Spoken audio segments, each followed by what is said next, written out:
반갑습니다. 방금 소개받은 연세대학교 이밀입니다. 오늘 그 삼성 IT를 책임지시는 이렇게 중요한 분들 모시고 얘기할 기회를 갖게 돼서 굉장히 기쁘게 생각합니다. 오늘 제가 말씀드릴 거는 생성형 AI가 가져올 비즈니스 변화이고요. 이런 순서로 말씀을 드리겠습니다. 우선 첫째로 여러분 아시겠지만 요즘 생성형 AI가 워낙 임팩트가 크다 보니까 글로벌하게도 이제 주도권 경쟁이 치열하게 일어나고 있습니다. 왜냐면은 생성형 AI가 분명히 게임 체인저가 될 거다라고 많은 분들이 생각하시기 때문에 누가 주도권을 가져올 것이냐. 주도권을 가져오는 회사가, 나라가 분명히 앞으로 이쪽 굉장히 중요한 산업을 지배하게 될 것이기 때문에 치열하게 이루어지고 있고요. 그 다음에 또 이런 생성형 AI, 특히 이제 랭귀지 모델, LLM 쪽은 제대로 개발하는 국가가 세계에서 4개 정도 보통 있다고 얘기를 합니다. 그래서 미국, 중국, 한국, 하나 더 한다면 이스라엘. 그래서 사실은 한국이 이쪽 분야에서 상당히 좀 잘하고 있다, 상대적으로. 그렇게 자부심을 가져도 될 것 같습니다.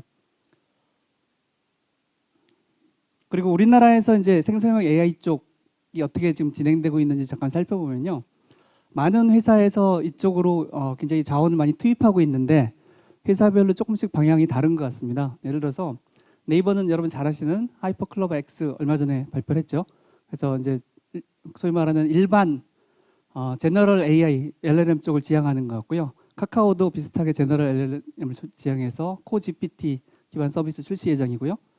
SK는 A-라고 또 A.X라고 상표 출원했더라고요. 그래서 막 생각한 그거 같아요. A. 다음에 뭘 붙이냐에 따라서 다양한 서비스를 제공을 하겠다. 그런 생각인 것 같고, 특이한 거는 SK가 올해 8월에 엔트로픽이라는 생성형 AI 회사에 투자를 했습니다. 1억 달러 투자를 했습니다. 이건 뒤에 좀 다시 또 얘기를 하겠습니다.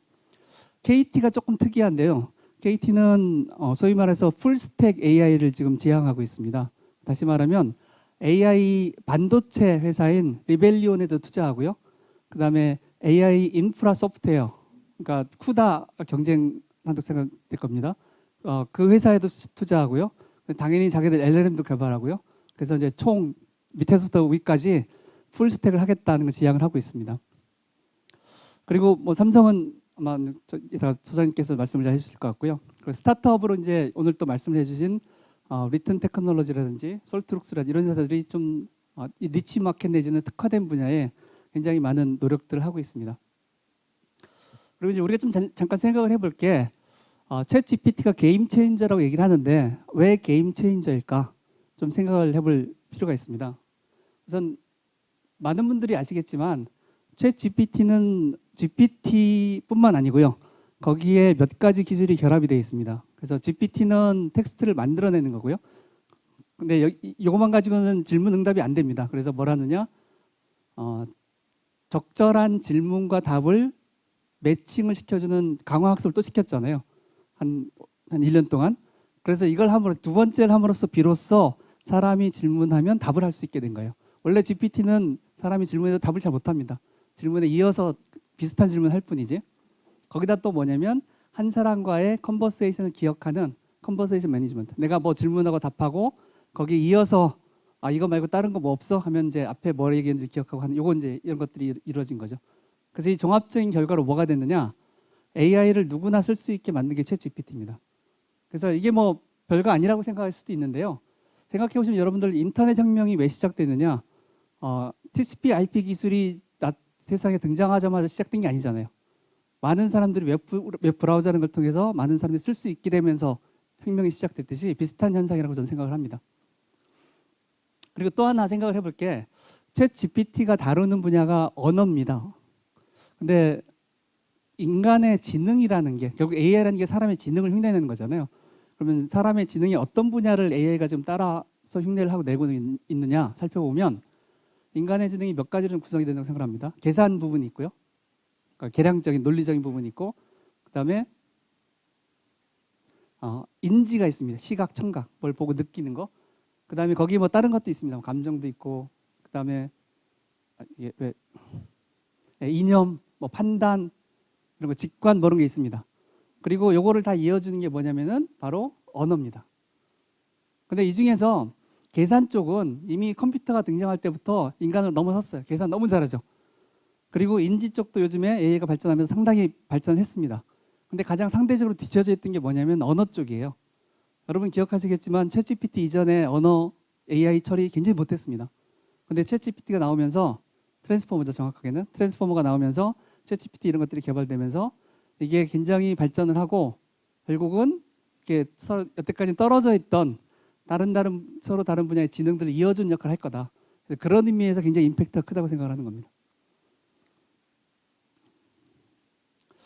그리고 생성형 AI가 등장하면서 이제 지금 막 시작하는 단계다 보니까 저를 포함해서 많은 사람들이 궁금해하는 게 앞으로 비즈니스가 어떻게 전개가 될까 굉장히 궁금한데요. 지금 몇 가지로 정리를 해보자면 첫 번째로 B2C 쪽에서는 생각할 수 있는 게 지금 하는 것처럼 생성형 AI를 직접 서비스하는 챗GPT가 하듯이 뭐 돈을 받고 하든 무료로 하든 이런 것들을 생각해 볼 수 있고요. 거기에 뭐 돈을 어떻게 벌 거냐 하면은 지금처럼 사용료를 받을 수도 있지만 어쩌면 스폰서드 앤서 질문을 내가 하면 답변을 하면서 거기 광고를 살짝 끼워 이런 대신 무료로 쓰게 하는 이런 것도 생각해 볼 수 있고요. 또 하나 생각할 수 있는 B2C 모델이 뭐가 있냐면 지금 이제 LLM들이 경쟁하는 것들이 되게 많지 않습니까? 앞으로 더 쏟아져 나올 겁니다. 그러면 사람들이 이제 필요로 하는 게 뭐냐면 내가 일일이 하나하나 찾아가서 나 질문 응답 싫다 한꺼번에 종합해 주는 게 있으면 좋겠다. 그럼 이제 포탈 내가 질문을 그 포탈에 하면 이게 각각의 LLM의 질문에 답을 받아가지고 종합해 주는데 단순히 종합하는 게 아니고 이 사람의 특성에 맞춰서 혹은 질문한 그 질문의 분야에 맞춰서 뭐 해준 이런 것들을 생각을 해볼 수 있습니다. 이미 이런 걸 하는 스타트업들이 나오고 있습니다. 그래서 앞으로 지금도 그렇고 앞으로 수많은 B2C 아마 비즈니스들이 쏟아져 나올 겁니다. 근데 이 중에서 극히 일부만 살아남겠죠. 그래서 인터넷 초기랑 비슷하게 그중에 살아남는 것들이 아마 이제 큰 IT 기업으로 성장할 가능성이 있습니다. 근데 제 생각에는 사실은 B2C보다 더 관심이 있고 좀 중요하다고 생각하는 게 B2B 쪽이거든요. 왜냐면은 결국 챗 GPT가 아까 말씀드린 것처럼 언어를 다루는 분야이기 때문에 이게 임팩트를 많이 미치는 분야가 어디냐면 기업 내부 업무 처리입니다. 그러면 기업들이 내부 업무 처리를 이런 챗 GPT 생성형 AI를 써서 할 때 어떻게 할 거냐? 물론 삼성처럼 리소스가 많은 회사는 직접 자체 개발하거나 뭐 여러 가지 방법이 있지만 그렇지 않은 회사들은 분명히 외부에서 도움이 필요할 겁니다. 그래서 이거를 API 형태가 됐든 뭐가 됐든지 간에 서비스 형태로 지원하는 회사 뭐 이런 서비스가 나올 수도 있을 것 같고요. 또 요거는 사용하는 대가로 돈을 낼 의사가 충분히 있기 때문에 오히려 돈이 더 되는 쪽이라고 할 수도 있습니다. B2C보다 오히려 돈이 더 잘 되는 분야라고 할 수도 있습니다. 그래서 예를 하나 잠깐 들어보면요. 지금 이제 온라인에서 많은 회사들이 이미 하는 게 다양한 광고들을 시안을 놓고 어떤 게 효과가 있는지를 A/B 테스트 같은 걸 통해서 하잖아요. 근데 지금은 광고 시안 자체는 사람이 만듭니다. 근데 생성 AI가 들어가면 시안 자체를 AI가 만들어 버려요. 그것도 한두 개가 아니고요. 수백 가지를 만들어서 수백 개 A/B 테스트 동시에 해서 반응을 실시간 수집해서 가장 성과가 좋은 광고만 딱 잡아서 해주는 이런 거 해줄 겁니다. 이걸 또 전문적으로 컨설팅하는 회사도 등장할 수도 있고요. 이런 것들이 이제 이런 수많은 B2B 비즈니스들이 나올 거다 이렇게 생각을 해볼 수 있습니다. 이건 뒤에 얘기하고요. 그러면 이제 이걸 기업 업무에 활용하면 어떤 방식이 있느냐? 우선 당연히 생각할 수 있는 게 업무 툴로 쓸 수 있죠. 그래서 내부적으로 이런 생성형 AI를 구축을 해놓고 텍스트로 프롬프팅 하는 거죠. 우리 회사 제품 중에 지난해 매출 특이사항 알려줘. 딱 가서 표로 그림으로 막 보여주는 거죠. 지금 사람이 하는 일이죠. 아니면은 신제품 론칭 전략 PPT 만들어줘. 그럼 딱 만들어. 지금 이미 하고 있습니다. 그죠? 그래서 이걸 초안을 만들어 사람이 다듬는 이런 식으로 업무 툴로 쓸 수도 있고요. 아니면 대고객 서비스에 쓸 수도 있습니다. 특히 제 생각에는 가장 당장 영향을 미칠 게 챗봇입니다. 사실 지금까지 챗봇은 그렇게 여러분 아시겠죠? 스마트하지 않았잖아요. 말귀도 잘 못 알아듣고 그랬는데 챗 GPT 이게 들어가면 챗봇이 소름 끼칠 정도로 사람 말 잘 알아들을 거예요. 그러면은 분명히 지금보다 훨씬 더 서비스하는 사람 인력을 많이 대체할 수 있고요. 심지어는 자동화할 수도 있을 겁니다. 그래서 이런 쪽에 챗봇 쪽이 있고요. 또 하나는 챗봇을 쓰면서 고객이 한 요청을 자동으로 처리할 수도 있습니다. 예를 들어서 고객이 나 지난주에 AS 신청해서 내일 하기로 되어 있는데요. 그거 한 3일만 연기해 주세요. 그럼 챗봇이 알아듣고 자동으로 시스템에 들어가서 바꿀 수 있죠. 아니면 또 하나 생각할 수 있는 게 커뮤니케이션. 그러니까 지금도 기업이 고객과 커뮤니케이션을 많이 시스템을 통해서 하는데 지금은 많은 경우 대부분의 경우에 누가 봐도 기계가 만들어낸 메시지가 오잖아요. 근데 이게 만약에 그 개별 고객의 데이터를 바탕으로 맞춤형으로 감성적인 커뮤니케이션 할 수 있다면 어떻게 될까? 그러면 아마 분명히 대국의 커뮤니케이션도 좋아질 겁니다. 물론 이제 모든 회사가 이렇게 하면 차별화하기 위한 고민을 해야 되겠지만 이런 식으로 커뮤니케이션이 바뀔 가능성이 있다. 말씀을 드립니다. 네. 그럼 이제 이런 지금 말씀드린 쪽으로 적용을 할 때 어떤 이슈가 있을까? 활용을 할 때 몇 가지 이슈가 있습니다. 자체 개발할 거냐, 외부 LLM을 쓸 거냐. 그다음에 각 환경에 맞는 추가 학습을 어떻게 할 거냐. 그러니까 사실은 업무에 요 챗GPT 생성형 AI를 쓰려면은 지금 그냥 LLM 갖다 쓰면 안 되잖아요. 우리 회사의 제품이나 고객이나 이런 거에 대한 추가 학습을 시켜야 되거든요. 그래서 그런 이슈가 있고요. 또 하나는 시스템 통합 이슈가 있습니다. 그래서 우리가 말로 야, 이런 자료 뽑아줘. 그러면 그게 뭔지는 이해합니다. 근데 실제로 들어가서 실행하기 위해서는 AI가 DB에 들어가서 고객이 말한 매출이 뭔지, 필드가 뭔지를 찾아서 데이터를 뽑아와야 돼요. 그런 연동이 좀 필요합니다. 그리고 업무에 이걸 활용할 때 업무 방식이 바뀌잖아요. 업무 방식이 바뀌는데 그럼 업무 방식이 바뀔 때 뭐가 중요할까? 뭐를 고려해야 될까? 이런 이슈들이 있습니다. 이거에 대해서 좀 자세히 말씀을 드리겠습니다. 첫째로 자체 개발이냐 외부 LLM 사용이냐.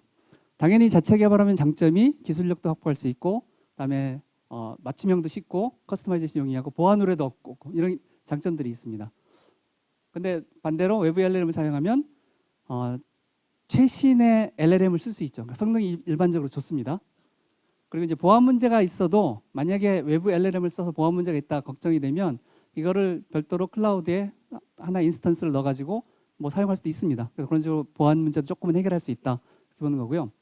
근데 이제 제 예상으로는 이게 어떻게 될 것 같냐면 한 회사에서 한 LLM만 쓰진 않을 겁니다.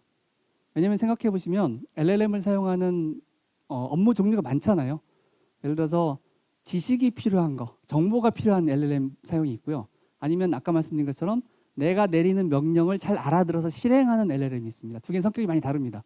그래서 그냥 외부 성능이 좋은 LLM을 쓰는 업무가 따로 있고 내부 혹은 조그만 LLM을 쓰는 업무가 따로 있을 거다. 이렇게 예상을 해볼 수 있습니다. 이건 뒤에 좀 자세히 설명을 드리겠습니다. 자, 그래서 요거를 그럼 자체 개발이냐 외부 사용이냐를 할 때 이제 중요한 변수가 뭐냐면 LLM 개발이 얼마나 쉬워질까거든요. 근데 이걸 어떻게 예측을 해볼 수 있냐면 아까 제가 넘어간 그래프가 뭐냐면 이거예요. LLM의 학습 비용이 얼마나 낮아지는가에 대한 거거든요. 그래서 챗 GPT-3 레벨의 학습 비용이 2020년에 460만 달러였는데 똑같은 비슷한 사이즈의 요 학습 비용이 2022년에 45만 달러로 줄었습니다. 1년에 70%씩 떨어집니다. 그러니까 학습 비용이 많이 떨어지니까 이 얘기는 무슨 얘기겠습니까? 결국은 수많은 경쟁 LLM이 나올 거다. 물론 이제 앞서가는 회사들은 그 사이에 가만히 있지 않죠. 더 큰 모델 만들고 더 성능 좋은 걸 만들겠지만 하여튼 학습 비용이 떨어진다는 거고요. 또 하나 우리가 좀 생각해야 될 트렌드가 뭐냐면 LLM뿐만 아니고 스몰 LLM이 등장을 합니다. 그러니까 LLM이 여러분 아시겠지만 파라미터가 되게 많잖아요. 근데 우리가 만약에 목적이 전 세계의 지식을 하나로 통합해서 이해하는 AI를 만드는 거라면 그런 많은 파라미터의 큰 모델이 필요하지만 만약에 우리 목적이 우리가 내리는 업무 지시를 이해하는 정도의 LLM이라면 그렇게 클 필요가 없어요. 아니면 특수 목적, 특정한 분야만 쓸 거라면 그렇게 클 필요 없습니다. 그래서 그런 이제 스몰 LLM이라고 그러는데 이런 것들이 등장을 막 하고 있습니다. 예를 들어서 스탠포드 대학에서 자기들이 개발했다고 주장하는 그거는 파라미터 수는 작고 학습 비용이 80만 원인데 특정 분야에서는 챗GPT 3 정도는 성능이 난다 뭐 이런 얘기를 합니다. 그래서 목적에 따라 다르다는 거죠. 제너럴 AI가 필요한 거냐 지식이 아니면 우리 업무에 필요한 언어의 AI가 필요한 이것에 따라 달라질 거라는 겁니다. 그리고 또 하나 회사에 따라 아까 말씀드린 파인 튜닝 같은 걸 하다 보면 맞춤형이 중요한데 그 맞춤형을 위해서는 오히려 스몰 LLM이나 자체 개발 LLM이 나을 수도 있다. 이렇게 말씀을 드립니다. 그다음에 제가 말씀드린 이슈 중에 두 번째 이슈가 이제 결국은 추가 학습 문제인데요. 우리가 LLM을 갖다가 업무에 적용하려면 아까 말씀드린 대로 추가 우리 회사에 대한 학습이 필요합니다. 제품 스펙이라든지 프라이싱이라든지 아니면 커스터머 서비스 폴리시라든지 이런 것들이 필요해야 고객 응대를 할 수 있겠죠. 근데 이제 이게 뭐 간단하고 쉬운 경우도 있지만 트레이닝이 굉장히 복잡한 경우도 많습니다. 왜냐하면 어떤 데이터, 어떤 트레인 데이터를 갖다가 써야 효과적으로 트레이닝이 되느냐, 어떤 방식으로 해야 되느냐, 이거에 따라 달라지기 때문에 요거에 대한 노하우 축적이 좀 필요할 겁니다. 그러면 어쩌면 앞으로는 소위 말해서 트레인 엔지니어, AI 트레이닝 엔지니어가 필요할 수도 있습니다. 이런 쪽의 노하우를 갖고 있는 사람들이 각각의 회사 클라이언트에 가서 거기 클라이언트 상황에 맞도록 트레이닝 시켜주는 이런 전문가가 아마 등장할 수도 있습니다. 그리고 또 하나 시스템과 통합 문제인데요. 사람의 말을 이해하는 것과 실행하는 건 다른 겁니다. 그래서 예를 들어서 아까 얘기한 것처럼 제가 지난주에 요청한 AS도 좀 연기해 주세요. 이게 뭔지는 이해합니다. 근데 실제로 시스템에 들어가서 이거를 연기하려면 요 AI가 시스템에 연동이 돼 있어야 되는 거죠. 그래서 연동 문제 이런 것들을 이제 앞으로 아마 시스템 구축에서 중요한 이슈로 등장을 할 거로 생각을 합니다.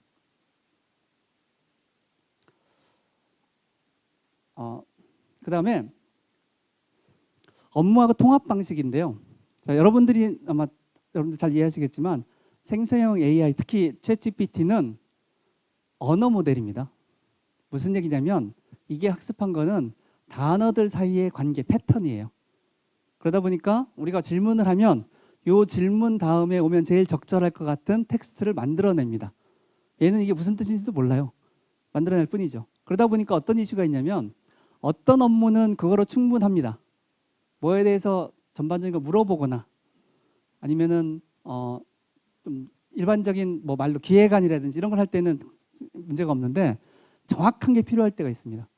예를 들어서 기획안을 만드는 거 단어 좀 틀려도 상관없습니다. 광고 만드는 거 조금 틀려도 상관없어요. 근데 특정 조건을 갖춘 고객을 정확히 찝어내야 되는 법적인 게 걸린 이런 문제들은 이게 에러가 그러니까 뭘 생각하시면 쉬우시냐면 할루시네이션이 생긴다고 생각해 보세요. 업무에 적용을 했는데 업무에서 할루시네이션이 생겨버려요. 그러면 큰일 납니다. 그래서 업무를 구분할 필요가 있는 거예요. 그래서 조금 틀려도 되는 업무가 뭐냐, 틀리면 안 되는 업무가 뭐냐, 이런 것들을 아마 경험에 따라서 매뉴얼을 만들든지 뭔가를 하든 시스템을 만들어 놓지 않으면은 여기서 좀 큰일이 날 수도 있습니다.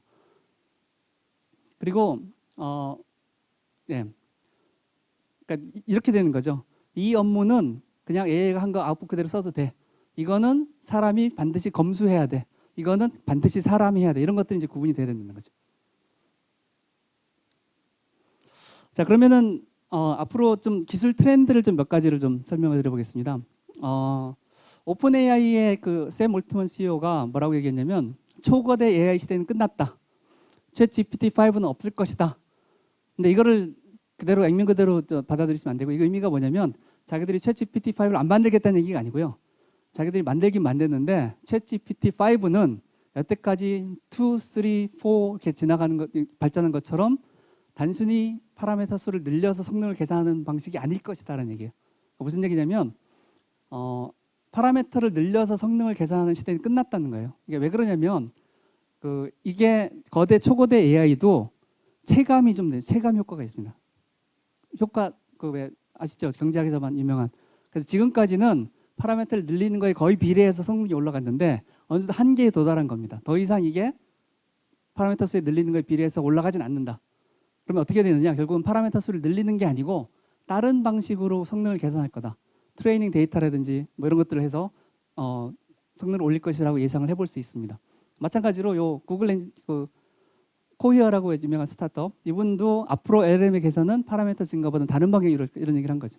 사실은 사람의 언어가 복잡하긴 하지만, 그래서 여태까지 언어에 대한 AI가 성능이 안 좋았지만 지금 챗GPT-4 정도 되면 언어는 거의 다 이해한 거예요. 여러분 왜 써보시면 소름 끼치게 막 사람보다 더 잘 이런 느낌이 들잖아요. 그 얘기는 무슨 얘기냐? 앞으로는 챗GPT-4보다 더 파라미터를 늘려도 언어에 관한 한 더 이상 성능 향상이 이루어지지 않을 것이다. 예상해 볼 수 있는 거죠. 이게 하나의 트렌드고요. 또 하나는 트렌드를 좀 파악하기 위해서 이 데이터를 조사를 해봤습니다. 보시면 이게 뭐냐면 2022년 기준 생성형 AI 스타트업 기업 가치입니다. 당연히 오픈 AI가 제일 크고요. 20조 원. 그다음에 허깅페이스, 이거는 아시겠지만 AI 모델 올리고 다운받고 이렇게 하는 사이트입니다. 이렇게 돼 있었습니다. 근데 이게 올해 들어오면서 중간에 뭐 두 개가 끼어 들어갔어요. 안트로픽하고 코이어. 이게 뭐 하는 회사냐? 소위 말하는 컨스티튜셔널 AI라고 그래서 여러분의 초기에 챗GPT가 이상한 답변, 하면 안 되는 답변하고 막 이랬었잖아요. 뭐 차별적인 얘기하고 그래서 황급히 오픈 AI가 사람을 투입해서 강화시켜가지고 막아버렸잖아요. 근데 그거는 사후적으로 수동으로 막은 거고요. 이 회사들이 지향하는 건 뭐냐면 그렇게 안 하고 아예 처음부터 어떤 건 말해도 되고 안 해도 되는지를 프린시플을 넣어주는 거예요. 헌법을 넣어주는 겁니다. 그래서 그걸 바탕으로 학습을 시키는 거예요. 그러면 얘는 우리가 사람이 나중에 수동으로 추가 학습을 안 시켜도 적절한 말을 하고 말하면 안 되는 건 말 안 합니다. 그럼 이게 어디에 필요할까요? 물론 B2C에도 필요하지만 이게 필요한 건 B2B입니다. 기업용으로 쓰는 생성형 AI가 필요한 거죠. 그래서 결국은 이게 앞으로 일반 대중이 쓰고 모든 걸 다루는 LLM에서 B2B 그다음에 특화된 LLM 쪽으로 가는 그런 쪽으로 가는 변화를 보여주는 거라고 생각을 합니다. 그래서 아까 왜 SK가 엔트로픽에 1억 달러 투자했다고 그러잖아요. 그러니까 아마 이런 걸 보고 투자를 했다고 생각합니다. 즉 앞으로 B2B 시장이 더 커질 가능성이 충분히 있다.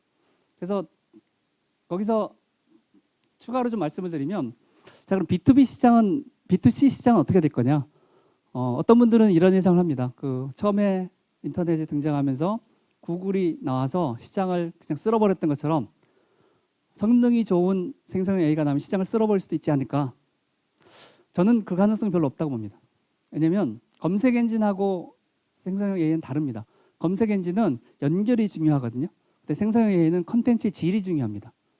그래서 구글은 처음에 나와서 수많은 연결을 했고 물론 검색 결과도 정확했지만 수많은 연결을 통해서 이미 자리를 잡았기 때문에 뒤에 후발주자에 따라오기 힘들었는데 생성형 AI는 컨텐츠 질이 좋기만 하면 후발주자가 선발주자를 따라잡을 수도 있어요. 그리고 아까 말씀드린 것처럼 훈련 비용, 학습 비용이 계속 줄어들기 때문에 앞으로 많은 LLM이 쏟아져 나올 가능성이 있다는 거죠. 그리고 소비자 입장에서도 챗GPT-4를 월 22달러를 내고 쓰느냐 혹은 아니면 챗GPT보다는 성능이 조금 떨어지지만 무료인 걸 쓸 거냐. 많은 분들이 무료를 쓸 겁니다. 그리고 아까 말씀드린 것처럼 특정한 분야에는 오히려 훨씬 사이즈가 작은 LLM이 잘 맞을 수도 있다는 거죠. 그래서 요 생성형 AI 수익은 어디서 오느냐 그러면 B2C는 기술력을 알리고 브랜드 파워를 높이는 데는 도움이 되겠지만 수익이 많이 나진 않을 거다. 경쟁이 치열해지기 때문에 결국은 B2B에서 아마 효과적인 비즈니스가 가능하지 않을까 생각을 해봅니다. 자 그러면 한국 기업에는 위기일까 기회일까? 제 생각에는 기회가 크다고 생각합니다. 그러니까 아까 말씀드린 것처럼 생성형 AI는 하나의 플랫폼이 모든 걸 처리한다는 그런 형태보다는 수많은 독특한 LLM들이 수많은 분야에 따로따로 쓰이는 형태가 될 거기 때문에 한국 기업이 특정 분야에 뛰어난 LLM을 만들면 승산이 있다. 특히 삼성 SDS 같은 데서 특정 분야에 잘 맞는 LLM들 잘 개발하면 그게 큰 좋은 비즈니스가 될 수도 있다 말씀을 드리고요. 그리고 또 하나 요거는 생성형 AI는 코어 모델 개발하는 것도 물론 굉장히 좋은 비즈니스지만 요거를 적용시키는 데 큰 비즈니스 기회가 있을 거라고 생각을 합니다. 그래서 아까 말씀드린 것처럼 업무에 적용하려면 이거를 업무에 적용할 수 있는 능력을 가진 회사가 많지는 않습니다. 누군가 도와줘야 될 거고요. 그 도와주는 컨설팅이라든지 이런 것들이 큰 비즈니스가 될 거다. 초기에 인터넷 적용하는 거 생각하시면 될 겁니다. 그리고 아까 말씀드린 것처럼 우리나라는 LLM 3대 강국입니다. 자부심을 가지셔도 됩니다. 그래서 이쪽에도 좀 글로벌 시장에도 좀 승산이 있다 말씀을 드립니다. 그래서 정리를 하자면 생성형 AI는 게임 체인저다. 왜냐하면 여태까지 AI가 해결 못했던 언어라는 부분을 파고들었기 때문에 물론 생성형 AI도 이미지도 있습니다. 이미지도 큰 임팩트가 있겠지만 저는 개인적으로는 이미지 쪽보다는 언어 쪽이 임팩트가 클 거라고 생각해요. 왜냐하면 언어가 쓰일 수 있는 분야가 더 넓기 때문에. 그래서 게임 체인저다. 앞으로 수많은 비즈니스의 변화를 가져올 거다. 말씀을 드리고요. 특히 구체적으로 어떻게 쓰일 건지를 생각해 보면 하나의 LLM이 다 전체를 통일하기보다는 수많은 LLM 혹은 거기에 더해서 스몰 LLM들이 혼용돼서 쓰일 가능성이 많다. 이런 말씀을 드리고요. 그다음에 기업에서 쓰일 때는 보안 문제가 크기 때문에 프라이빗 클라우드 활용이 늘어날 거다.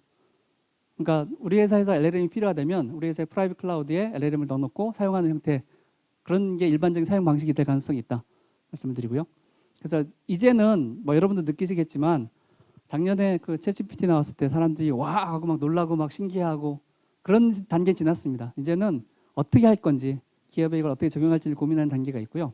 그래서 실제 내부 업무에 적용할 때 있어서는 시스템과의 통합이 필요하고요. 그다음에 어떤 업무에 적용하는 게 좋은지에 대한 분석이 필요합니다. 그래서 이거는 다른 뭐 시스템 개발도 마찬가지지만 약간 파일럿 혹은 실험이 좀 필요할 것 같습니다. 조금 해보면서 경험을 쌓아가면서 적용을 하면 좋을 것 같고요. 그리고 LLM을 효과적으로 쓰기 위해서는 철저한 추가 학습이 필요하고, 그걸 위해서는 학습을 위한 전략도 필요하고 데이터 수집이 필요하고 여러 가지가 필요합니다. 그리고 언어 모델 한계, 할루시네이션에 대한 한계에 대한 대비가 필요하다 말씀을 드립니다. 그리고 또 하나, 언어 모델 자체, 그러니까 지금은 우리가 챗 GPT라는 제너럴 AI의 그 놀라운 능력, 방대한 지식에 놀라는 단계지만 실제로 업무에 적용할 때는 오히려 특정 분야에 특화된 AI가 더 큰 효과를 가져올 수도 있습니다. 그러려면은 그 특정 분야에 대한 추가 학습이 굉장히 중요해질 거고요. B2C를 위해서는 제너럴 AI가 필요하지만 기업 내부 업무를 위해서는 SLM이 더 효과적일 수도 있다. 그리고 추가 학습을 위한 필요한 데이터를 가려내고 확보하는 전략이 필요하다. 그러니까 아까 말씀드린 것처럼 똑같은 LLM을 쓰더라도 누가 어떤 데이터로 어떻게 추가 학습을 시키느냐에 따라 성능이 달라질 가능성이 충분히 있습니다. 그럼 결국은 요 트레인 학습 전문가가 필요할 수도 있다. 전담 인력 부서가 필요할 수도 있다. 그 말씀을 드리고요.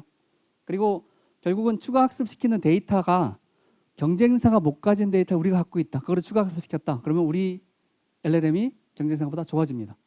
그래서 이런 데이터의 중요성이 여전히 커지고요. 그다음에 꼭 이거 기억하셔야 됩니다. LLM이 만능은 아니에요. 뭐 다 아시겠지만 LLM은 좀 심하게 얘기하면 언어만 학습한 모델입니다. 그러다 보니까 한계가 많고요. 그 한계를 잘 인식하시고 그 한계에 따른 위험이나 이런 걸 단점을 좀 최소화할 거냐, 그걸 고민하셔야겠습니다. 그럴 필요가 있다고 생각합니다. 네, 그래서 이 정도로 제가 준비한 강의는 마치도록 하겠습니다. 감사합니다.